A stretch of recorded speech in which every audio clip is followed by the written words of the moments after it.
কম্পিউটারে আপনি আপনার কোনো প্রফেশনাল কাজ করতেছেন, কাজের প্রয়োজনে কিছুক্ষণ পর আপনাকে মাউস বা টাচপ্যাড ব্যবহার করতে হচ্ছে, এটা অনেক বিরক্তিকর। আপনার বেসিক মাউসের কাজগুলো যদি কিবোর্ড শর্টকাট ব্যবহার করে করতে পারেন, তাহলে আপনার কাজ অনেক দ্রুত এবং তাড়াতাড়ি করা সম্ভব। আপনারা দেখতেছেন আইটেক স্কিল, আপনাদের সাথে আছে আমি আব্দুল্লাহ নোমান।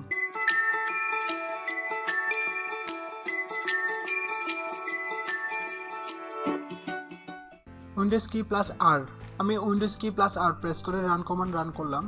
আপনি যদি রেগুলার কম্পিউটার ইউজার হয়ে থাকেন, তাহলে আপনার রান কমান্ড সম্পর্কে ভালোই ধারণা আছে। রান কমান্ডের মাধ্যমে আপনি যে কোনো প্রোগ্রাম রান করতে পারেন।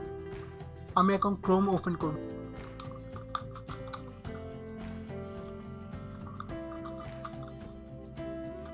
Firefox, MS Word. Number 2, Windows key plus M অথবা উইন্ডোজ কি প্লাস ডি। আপনার ডেস্কটপে অনেকগুলো প্রোগ্রাম একসাথে ম্যাক্সিমাইজ করা আছে, যেমন এমএস ওয়ার্ড, ক্রোম, ফায়ারফক্স।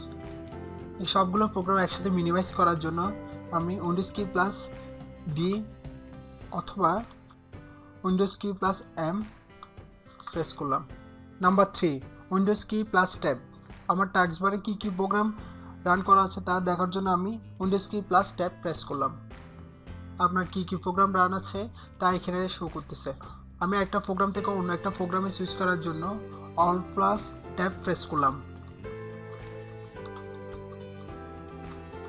আমি এখন অ্যাডোবি অডিশন ওপেন করলাম। Windows key plus 1 to 9। আমার টাস্কবারে 6টা প্রোগ্রাম আছে। এই 6টা প্রোগ্রাম একটা করে ম্যাক্সিমাইজ করার জন্য আপনি উইন্ডোজ কি প্লাস 1 to 9 ব্যবহার করতে পারেন। আমি এখন ক্যামটাশিয়া ওপেন করব। Windows key plus 1 ক্যামটাশিয়া।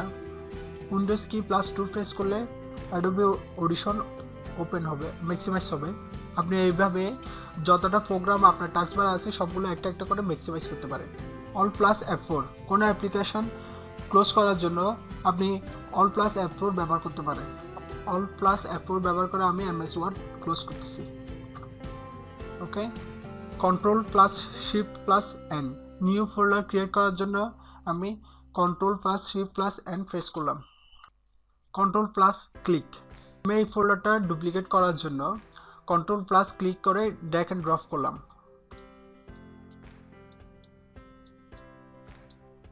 Control plus D, কোনো একটা ফোল্ডার বা ফাইল ডিলিট করার জন্য ওই ফোল্ডারটা সিলেক্ট করে কন্ট্রোল প্লাস ডি প্রেস করলে ওই ফোল্ডার বা ফাইলটা ডিলিট হয়ে যাবে।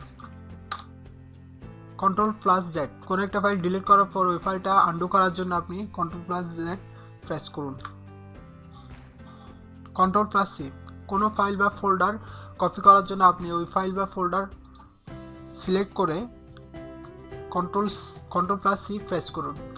কন্ট্রোল প্লাস এক্স, কোনো ফাইল বা ফোল্ডার কাট করার জন্য ওই ফাইল বা ফোল্ডার সিলেক্ট করে কন্ট্রোল প্লাস এক্স প্রেস করুন। Windows key plus print screen, আমি এই ফুল উইন্ডোজের একটা স্ক্রিনশট নেওয়ার জন্য Windows key plus print screen press করলাম। এখন যে স্ক্রিনশটটা নিলাম ওই স্ক্রিনশট ফোল্ডারে গিয়ে সেভ হয়ে গেছে। ওকে। F2, কোনো ফাইল বা ফোল্ডারের রিনেম করার জন্য আপনি ওই ফাইল বা ফোল্ডার সিলেক্ট করে জাস্ট F2 প্রেস করুন। উইন্ডোজ কি প্লাস এল, আপনার উইন্ডোজ লক করার জন্য Windows key plus L press করুন। Control plus shift plus escape, task manager open করার জন্য control plus shift plus escape press করলাম। এখন আপনার টাস্ক ম্যানেজার শো করতেছে। রেগুলার কম্পিউটার ইউজ করার সময় এই শর্টকাটগুলো ইউজ করার চেষ্টা করুন, আস্তে আস্তে হাতের স্পিড চলে আসবে। আজকে এই পর্যন্ত। উইন্ডোজ পিসিতে অনেকগুলো কিবোর্ড শর্টকাট রয়েছে, এতগুলো কিবোর্ড শর্টকাট দেখানো সম্ভব না। বাকি কিবোর্ড শর্টকাটগুলো আমি একটা পিডিএফ ফাইলে রেখেছি, এই পিডিএফ ফাইলটা আপনারা চাইলে ডাউনলোড করে নিতে পারেন, নিচে লিঙ্ক দেওয়া আছে।